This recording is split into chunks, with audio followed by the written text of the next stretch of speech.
Well, we have some box office numbers, and we can kind of project where this movie is probably going to land right now. It's not good. Here's the spin, though.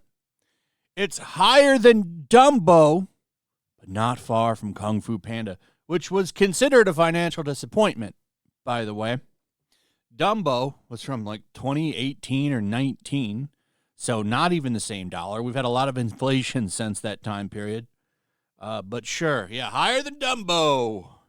A movie that I don't believe had the crazy budget that this movie had. There's no reason that Snow White should have cost as much money as it did to make. But it's too late now. We're already in the deep. So it made $3.5 million yesterday, which means it will likely land around $57.8 million. Which is not good. Not good. It really needs to do well worldwide. I don't know if that's going to happen. We won't have any idea until Monday. But domestically, not looking good for old Snow Brown there. Not looking very good. Oh, Rachel Zegler.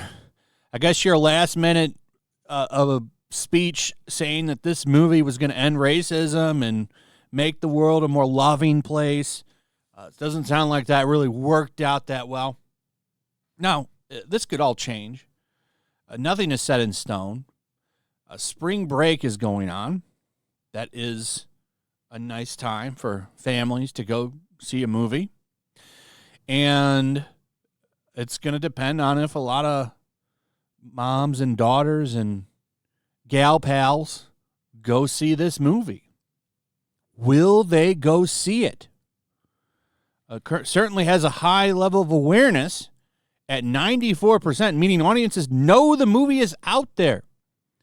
However, the level of interest is tracking low at 39%, making many industry suits wonder if a movie at that level has ever opened to north of 50 million.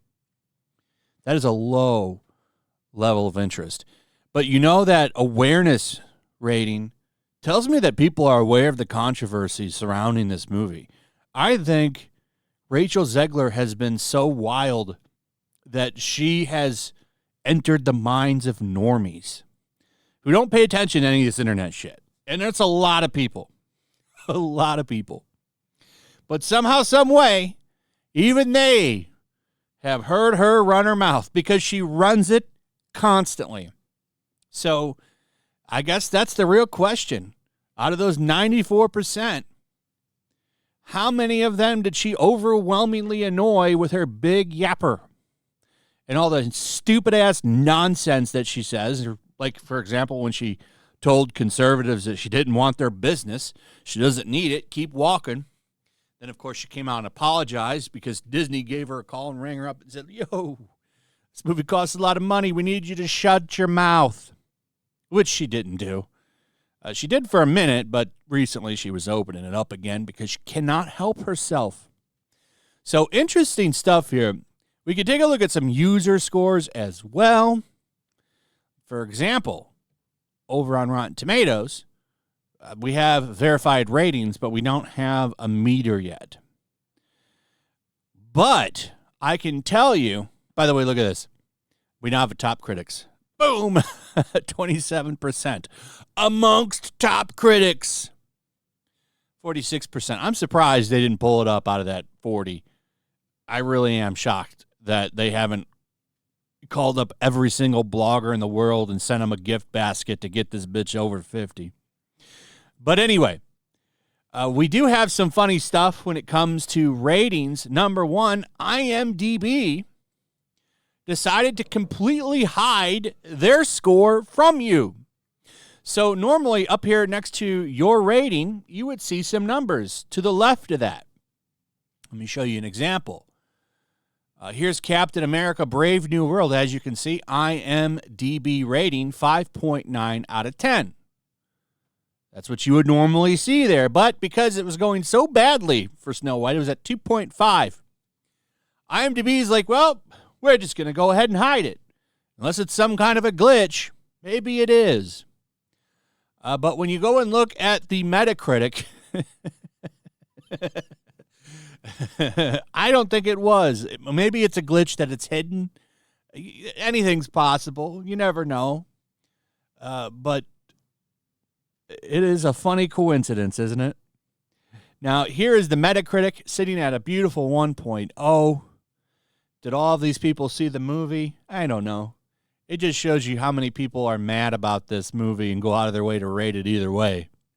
Critics don't like it, and so far audiences don't like it, but that could change. Maybe over on Rotten Tomatoes it gets an overwhelming, amazing, greatest movie ever. Rachel Zegler stuns. All of that is possible. All of that could happen. I really would like to know the actual score. We probably won't see it till today at some point. Man, took like 40 reloads to get that thing to go away. Anyway, there's 100 scores here.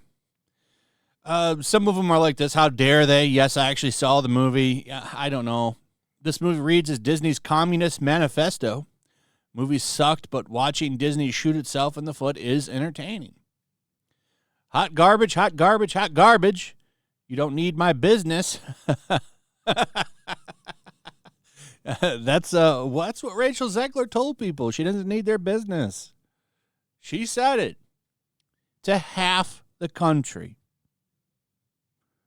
I could not get immersed into the movie the way I wanted to. Very disappointed. I was really looking forward to this movie. I would say if you want to watch it, wait until it's on a streaming service. All I can say is, wow, dwarves look terrible. The whole thing falls flat. Disney simply destroyed the movie. Just sad all around. Don't waste your time or your money. I saw that Jeremy from Geeks and Gamers walked out from the movie. He made a car video reviewing it. It was like, I walked out on that bitch. I've walked out on like 2 movies in my life. I don't do it very often. Usually I'll sit through it. I'll sit through it because I paid, and it's like, well, I'm already here. I might as well finish this dumb thing.